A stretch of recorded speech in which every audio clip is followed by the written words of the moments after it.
So ayun guys, welcome back sa channel ko. Ako nga pala si Ackerman. At kung makikita nyo, ang gagawin natin ay lilinisin na natin itong mga shell na to.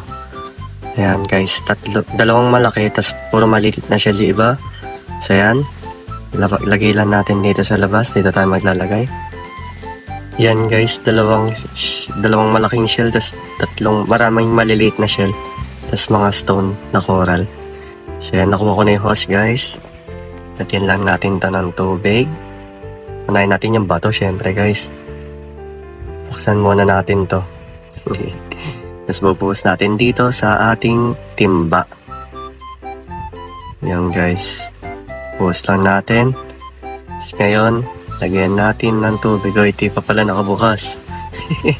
Buksan lang natin guys. So ayan, time lapse natin. Magasan natin itong mga bato. Yan. Bato na inuuna ko kasi ayun yung pinakamadaling linisin guys eh. Kaysa sa shell. Kasi lilinisin mo pa yung loob ng shell. So yan, tinapon natin. Dinedrain natin 3 beses yan guys. 3 beses mo kailangan drain yan. Para malinis talaga. Yan guys. Yung shell na yung nililinis natin. Pati yung loob, nililinis natin yan guys. Siyempre ayaw naman natin magkasakit yung ating isda. Kaya lilinisin natin yung mabuti. So ayan. Ayan last shell na to. Na maliit. So dito naman tayo sa malaki. Ito malaki talaga to guys. Literal. Tignan nyo kumpara sa kamay ko. Literal na sobrang laki guys. So ayan. Nilinis ko yung loob guys. Yun. Lalagyan natin ng tubig. So, tapos na yan. Yung isang shell naman. Ito. Yun. Lagyan din natin ng tubig. Yan, guys. Last one. Yun. So, ito na. Lininis ko na tong lalagyan na ng mga bato. Pero di na natin sila babalik dito, guys. Nilinis ko lang.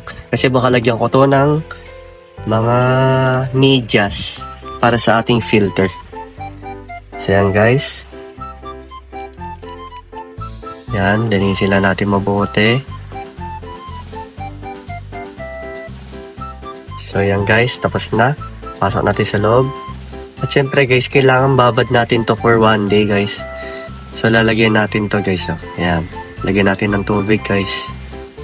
Kahit di naman punong-puno, kahit yung mga bato lang kailangan babad. Kasi nalagay naman na din to sa shell, ay sa aquarium guys. So yan. Yan guys. Ganyan tubig guys. Pwede na yan guys. Yan. Kahit onti na lang guys. Yan. Yan na yung tubig guys. Yan. Ganyan lang guys. Siyempre, pagtas natin lagyan ng tubig guys.